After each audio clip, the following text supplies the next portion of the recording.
much of our lives inside, either in traffic at work or close eyes. How about we all agree that it's way overdue to take back our lives? I can work wherever now.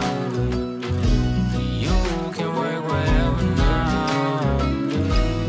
Take your guard and let it down, 'cause you can work wherever now.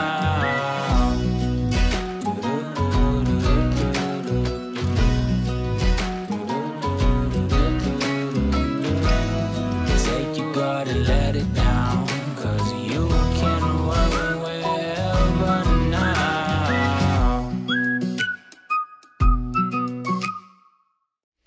What's up, guys? Welcome into the Work Wherever podcast. I'm your host, Roy Edwards. This is the podcast where we talk about automation, AI, artificial intelligence, collaborative intelligence, technology, and the ability to work wherever so you can live every day like it is Saturday. And I got Sydney here with me. Hi, guys. So that means we're doing a hotspot episode where we're cruising the internet. So Yep.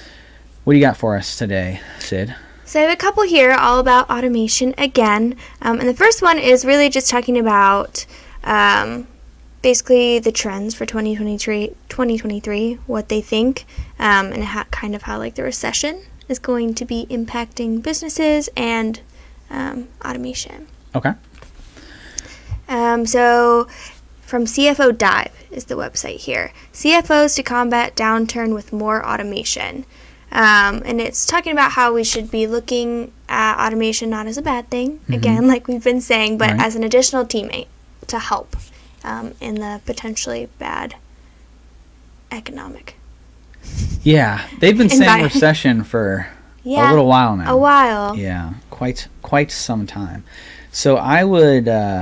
So first, when the pandemic hit, I guess it's been almost 3 years now, which is crazy to Yeah. think about. But so about 3 years ago is when all this stuff went down, and that was our first play.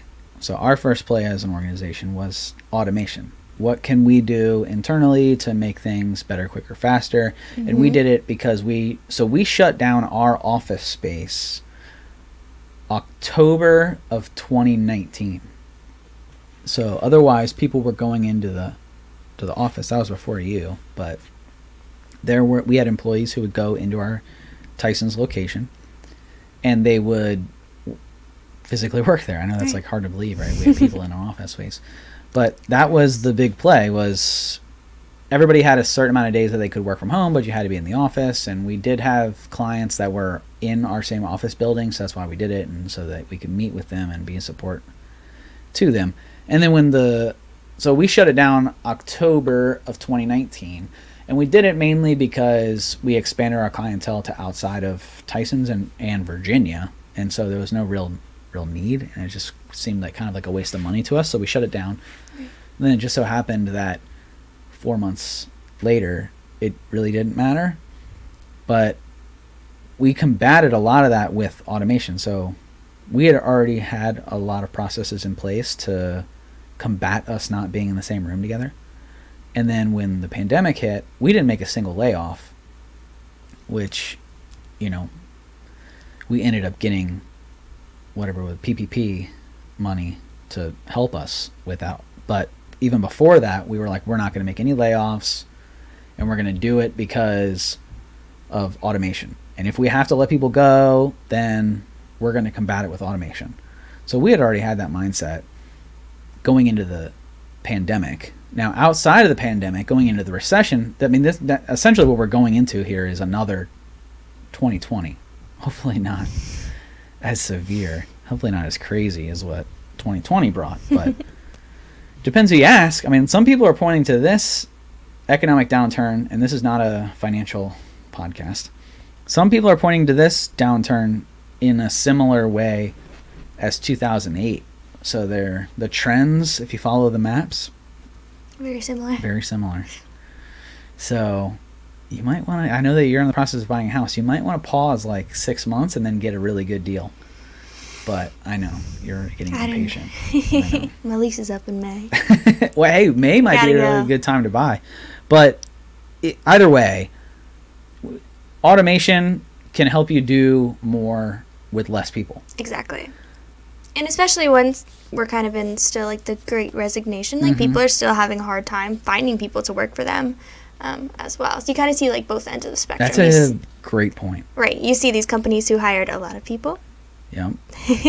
Yeah. And overhired, probably. Overhired, exactly, and then are laying them off. Right. And then you also see businesses who are having a really hard time finding people at all. So it can kind of help on both ends of the spectrum. We've talked about that off of our podcast. Right. About the touched on it. Yeah, the pandemic. A lot of companies hired during that time so that they could receive PPP money and get through the 2020 stuff, getting tax benefits for not you received benefits for hiring during that time period. And you don't want to think that's what happened, but I'm sure it happened. Probably happened. I'm guessing. I'm speculating that lots of organizations did this, but right. It would play with everything that we've been seeing over the last... Now that the pandemic is over, so to speak, you're seeing people get laid off who don't want to go back to the office because now offices are opening back up. Mm-hmm. And so the people who don't want to go back, organizations are laying them off. And maybe they could have done it anyways because they overhired during the past 2 years. And then you're starting to see that with, Amazon laid off 10,000 people in a day. Who else? Twitter. Any big tech company. Netflix. Really. All kinds of people. I think there was 30,000 layoffs in our Q1, which is we follow the government calendar, so Q1. Right. But really Q4 for commercial. And then you had Amazon come out. We did that podcast where we talked about Amazon said that they were going to make an additional layoff here in the beginning of the calendar year here in January, which we'll keep an eye on that. Mm-hmm. And they said they were going to be laying them off in customer service and hardware, I think was the other one. I don't remember. Yeah, I'm trying to remember what the other one was. But customer service was one of them. And how can you combat customer service? With an automated service. Yeah. That doesn't make any errors. They don't make any errors. With a bot, right? Exactly. With this automation stuff. So I think that this now when was this article published? So this is recent, I think. From 2 days ago. And they mention it's all about 2023, I believe, right? Right. Mm-hmm. And so in the article, they talk about a bunch of different CFOs. Now, if you're a CFO, and again, this is not a finance podcast, but if you're a CFO, you're making extremely conservative projections and budgets for this year simply because nobody knows what's going to happen. Right, so they're trying to clamp down on spending. Yeah. It's going to be a wild... While still trying to keep up with everything that's changing. Right. It's going to be an interesting one for sure. And now it's not a presidential election year because I believe 24 is the election year. But this is a big year for that. You're going to start to see campaigns start, for those who are going to establish themselves as potential runs in 24. And so that can always have an impact on the economy and the way things shake out and big businesses. And it can potentially be something to keep an eye on. And right. So it'll be interesting to see what happens this year. A lot of people seem to think that something will happen this year. This is saying, I think you were going to touch on it, that 96% of people, or CFOs at least, say that a downturn will probably affect their business in some way. Right. And they wrote it, how did they write it? They wrote 4%. 85% of financial leaders are revising forecasts in advance of pending recession, with only 4% reporting such a downturn won't affect their business. 4% says that it won't affect. That's tough numbers right there, man. 4% of businesses say that, hey, of the reporting businesses. Now, we don't, this could be 100 businesses or something like that. So we want to caution those types of statistics, but these aren't good numbers. Now, I think everybody is preparing for whatever recession. Some people say it's going to be really bad. Some people are just saying that it's going to be, a blip and we'll be okay. I don't really know what to believe. I think that it will be pretty damn close to 2008. I hope I'm wrong, but Yeah. I don't think that this is going to be a great year. Now, for automation, if you're looking to do automation, it's going to be a great year because this is going to be an innovation time. Whenever hard times dawn, people get smart. Well, yeah, exactly. And you saw that a lot at the beginning of COVID, too. Like, people had to figure out what they were going to do because they're not in the office. They can't operate as normal. I know I worked at a winery. I was physically driving, like, wine orders to people's houses. Yeah. So they just had to come up with new ways. We got a whole new reservation system. We never used to take reservations before, but we kind of had to because of COVID. So you saw that a lot, like people just investing a bunch of money into new technology. Businesses will make it through. Right. Even if it's as bad as 2008. 2008 didn't kill all businesses. No. It was super bad for the housing market. And if you had a lot of money tied up in the housing market, then you were in trouble. And who knows what this is really ultimately going to do and what industries will be affected, but if anybody's affected, then even if it's just inflation a little higher, more so, it's going to force businesses to innovate, to change the way they're doing it. To your point, we just saw this 3 years ago, and probably more so than ever. Yeah, I think there's statistics about that. Yeah, I mean, 2008 was 2008, and that sucked, but the pandemic, you could argue, was way worse than 2008. You know, businesses were shut down. We haven't seen anything like that. Right, and they were forced to. They didn't have an option. Right. It wasn't like, hey, man, if you can keep going, then keep... No, it was shut your doors sink or and figure swim. it out. Yeah, know? Exactly. So it'll be interesting to see what happens this year. Pretty quickly, too. What was that? Pretty quickly as well, since it everything was changing so fast. All the... You didn't have time to prepare. Exactly. Little... Which at least this year, if we do get something, there's time to prepare. And I feel like that's what this automation article is saying. Where is it from? CFO Dive. CFO Dive. Okay. But it keeps mentioning this survey from OneStream, which is the same one that just mentioned like the 96%. So it is saying that 57% of finance leaders said that they plan to increase their investments in cloud-based planning and reporting solutions in the new year. Yeah. So you're cutting cost. If you are investing in cloud, you're moving capital expense or CapEx into operational expense or OpEx. Exactly. Looking to balance growth and cost. Exactly. Yeah. So, okay. Interesting. I mean, look, if you didn't move into the cloud after the pandemic or 2020, then what the hell were you waiting for? So these are just the slow people, I feel like. I would argue that if you're one of these people, you're probably slow to the game. You guys need to stay ahead of these things. So, I'll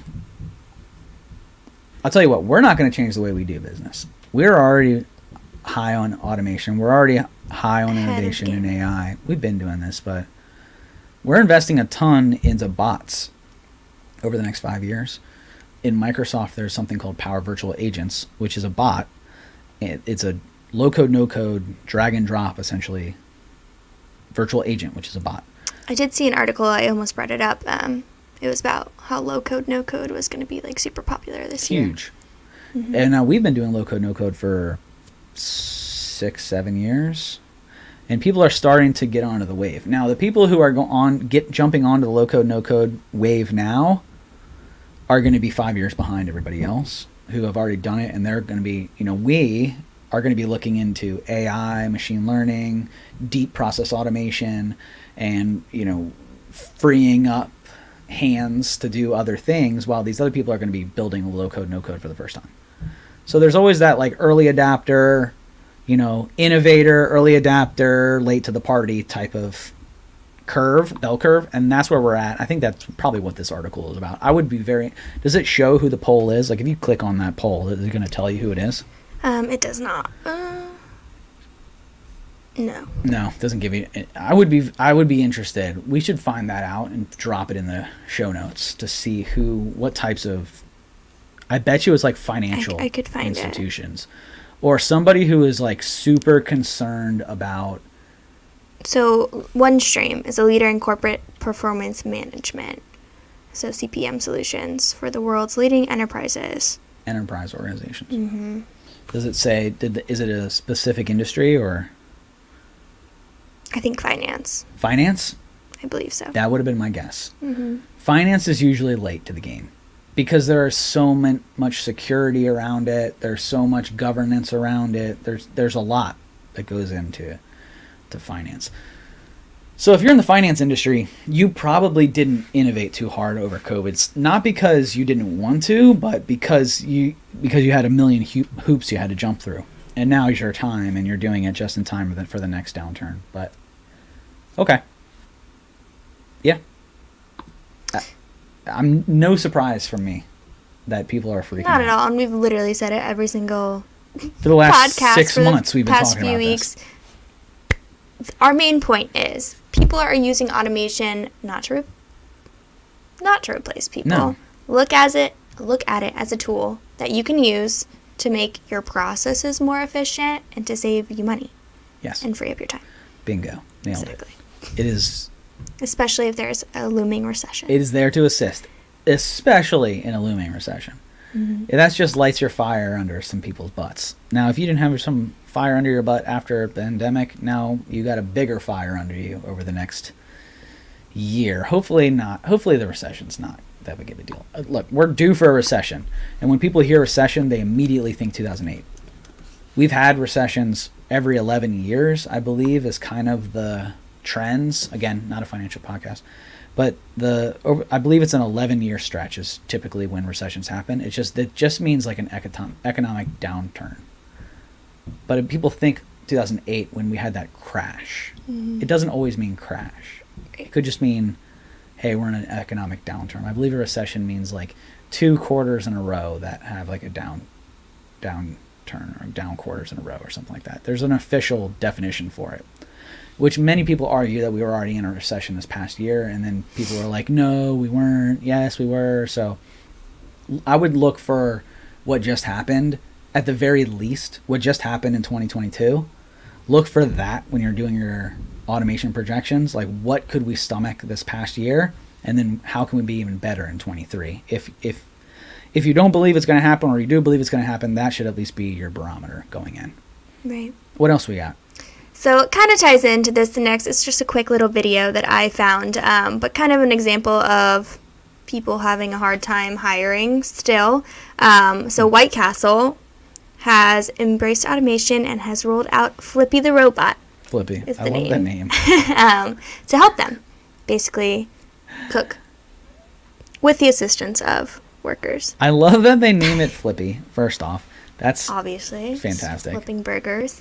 Right.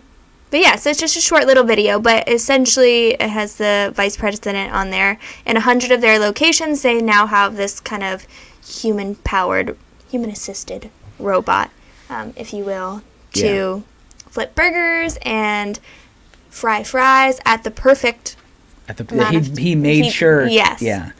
So it perfect crispiness. It did show the video. We watched the video together. Mm-hmm. It is Ohio, but it's at 100 locations. Okay. Mm-hmm. So the Ohio location I believe was the first one, and I guess it was like a proof of concept. And there's multiple things that go into this. One is, and I don't think that this should be overlooked, is that minimum wage is set to increase this next year to go to $15 an hour. Over the last 2 years, it's increased incrementally, I believe is if I'm using that word correctly. Whereas 2020 it was set to increase, 21 it was set to increase, and it did. 22 was set to increase, and it did. I think it went to like $13.50 or something like that, at least here in Virginia. And then in 23 it's set to go to $15 an hour. So Flippy the Robot, they did not create Flippy the Robot in 3 weeks. No. They knew all this stuff was happening. Right. Now, they haven't been able to hire, this is generally, you haven't been able to hire minimum wage workers or hospitality workers. Right. You had the huge exodus out of the hospitality industry because of COVID. So you're twofolds there. People already didn't want these jobs because of minimum wage has increased. And so you're able to get other jobs elsewhere. If you're going to pay me $15 an hour minimum, or 13, whatever it was this past year, I can go do other things. You know, everyone's fighting for these workers, so hey, you're in charge. You know, the worker is. And then you had this mass exodus with COVID where restaurants were shut down and people just don't want to go back because they were working multiple jobs and now they have an excuse not to go back. Those are two parts of this. You also have, there's already been tons of innovation around hospitality where you've seen, I don't know, do you go to McDonald's? Like, are you a big McDonald's person? I love chicken nuggets. They're great. Double cheeseburgers. So good. Have you been into a McDonald's recently? No. So when you walk into a McDonald's, at least I'm sure not every McDonald's is like this, but very similar to this Ohio robot. It's not everywhere either. Our McDonald's, if you go into the McDonald's, it's completely renovated. It's the new renovated ones. They only have one cash register. The rest are touchscreens. The rest are touchscreens. I've seen that. Yeah. You go up into the kiosk as soon as you walk in. You type in the kiosk. I saw it a couple of years ago. Yeah. Yeah. It prints out your receipt, right, and you hold on to your receipt, and then so the takeout window is bigger now because they're giving you your food more than taking orders. So that was like step one. Have you ever been through like an automated drive-through? No. I have not, but I've seen that they're a thing. What is that? It's like instead of a person on the other side, it's a machine. A bot, yeah. I mean, why not? Have you been to Starbucks where their video pops up, like on the screen? Of the person giving your order? Yeah. Yeah. I hate that. I have seen that. It's like awful. A video. It's like you're on a Zoom call with the... Yeah. It's awful. I know. It's like early in the morning. It's the last thing you're like, that please I want. don't turn my exactly. video on. I don't no. want to be on video with you, Starbucks lady. You know, I appreciate that you're on You're TV. so chipper. Yeah. You're like, I obviously haven't had my coffee yet. That's why I'm here. Yeah. Exactly. Yeah, but this Flippy, it is arms, right? It has arms. So there's somebody obviously physically putting like the food in to kind of like, you know, package it and whatnot. But the point of it is to help the people that they do have free up more time to do other things. So do more with less people. That was the question that the reporter asked. He was like, are you trying to replace people? And the guy was very adamant to say no. No. We're not trying to replace people. Now, is this going to replace people? Yeah, obviously. But we're not they're not trying to replace anybody. If they could hire full staff of people, then they would have probably done that. Right. They haven't been able to hire people to do really, I mean, he talked about how they have Flippy. And so Flippy makes the fried it makes the fries. Makes the burgers at like the perfect amount of time. The burgers. And what was the other thing? The mozzarella sticks. Right? Was that what he was eating? Yeah. So probably, I mean, basically anything. Variety of fried food. Yeah, anything that was fried or flipped, this thing was doing it. And the order comes in and it dropped the fries into the fry order. And then it has this robot arm who's shaking the fries, taking them out when the buzzer goes off, and then putting them onto this like conveyor belt tube thing that went into like the fry thing where the person then just puts the fries into the order and hands the order off. Right. And so you can do more with less people. Yep. If you could only find 3 people to work your location, which the Wendy's near me, it's typical. They got 1 person in there. Right. and she would be on the drive-through. Yeah, exactly. And she'd be like, "It's just me, be patient." I'm like, you're good, do you, so she'd be taking her order, and then she would run and cook it, and then she would bag it, and then she would bring it to the window and hand it to you. Right, defeats the idea of fast food. But... Right. I bet you she would be pumped to have Flippy. I'm sure. I just got to take your order, and then I walk back and grab it from Flippy and hand it to you instead of me having to cook it and do a huge stress release. Right. Again, if there were people to do these things, Flippy wouldn't be there. But the fact that people are mass exiting out of this industry, you got to do something. People are going to be bitching and complaining and saying, Flippy's taking jobs. Whose jobs? Right, there's nobody there in the first Nobody place. wanted to do this. Exactly. People left. So again, it gets back to the idea of replacing mundane tasks that are time consuming, that take your time away from other things with automation. And I hate to keep harping on the minimum wage increase, but that absolutely has something to do with it. Oh, yeah. You can't ignore it. The minimum wage increase. Why would I go flip burgers at McDonald's when I can make TikTok videos and make money? Do something else, you know? Like, there were, because fast food restaurants paid better than, or at least they had the opportunity to pay better than other places. You could be like, hey, we're going to, pay you X amount, But now when you maximize the minimum wage, like the minimum wage in Virginia was like $7.50. And so you were making $12 an hour. So you would make like $4, $5 more an hour to go McDonald's. And now everywhere's $15. So I'll go do something that I would have preferred somewhere else and not flip burgers. So interesting. I love Flippy. We'll have to put that video on Go Work Wherever, which is live now. It is. GoWorkWherever.com. I'm excited. Yeah, I can make a little blog post about it. Yeah, we'll include Flippy. Add it in the description for you. I love it though, and he went on. I'll add both into the description. Yeah. I'll start doing that, the articles and the. Now that we're talking about these, and now that we have a website for people to go to. So yeah, I love it. I love Flippy. I think he's awesome. I really wish that my fast food restaurants near me had a Flippy, because I honestly would love to walk into a McDonald's or whatever, hit the kiosk, and then watch Flippy. Sure. Like, have you ever seen those gumball machines where you... It does, like, make me nervous, though. Sorry, I just totally cut you off. No, you're fine. So imagine how many times you go to McDonald's and their freaking ice cream machine is broken. All the time. You think Flippy's going to break like that? And maybe. Man. And then they can't even make hamburgers? Then they can't even order... Then, wow. I didn't think about that. And what if somebody doesn't know how to do it? Because it's been replaced by this robot. Does it. Man. You might be onto something there. But I don't know. That person who doesn't understand the process is going to get paid more, probably to do less. You'll probably make more than $15 an hour, because I don't got to pay 3 people $15 an hour. I could pay one person $25 an hour to just run the McDonald's, and if anything were to break, you can fill in the processes. Which that's what we're going to see across all enterprise too. People are like, oh, it's taking my whatever job that runs the purchase card request process.